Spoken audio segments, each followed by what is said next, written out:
प्रेमियों, राजस्थान की पावन भूमि पर स्थित खाटू धाम में आज भी लाखों भक्त एक ही नाम पुकारते हैं, श्याम बाबा। पर क्या आपने कभी सोचा है कि खाटू श्याम बाबा वास्तव में कौन है? वे किस कुल में जन्मे थे और उन्हें कलयुग का सबसे बड़ा देवता क्यों कहा जाता है?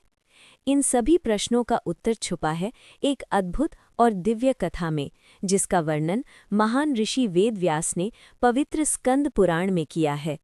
भगवद गीता में भगवान श्री कृष्ण कहते हैं कि जब जब इस संसार में धर्म की हानि और अधर्म की वृद्धि होती है, तब तब मैं अवतार लेकर धर्म की रक्षा करता हूँ। इसी धर्म की रक्षा के लिए एक ऐसे वीर का जन्म हुआ जिसका साहस, त्याग और भक्ति आज भी पूरे संसार में पूजी जाती है। महाभारत काल में पांडवों में सबसे बलशाली थे भीम। भीम ने वन में रहने वाली वीरांगना हिडिंबा से विवाह किया।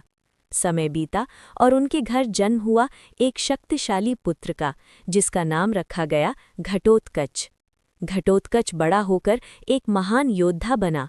उसकी शक्ति और पराक्रम की चर्चा चारों ओर होने लगी।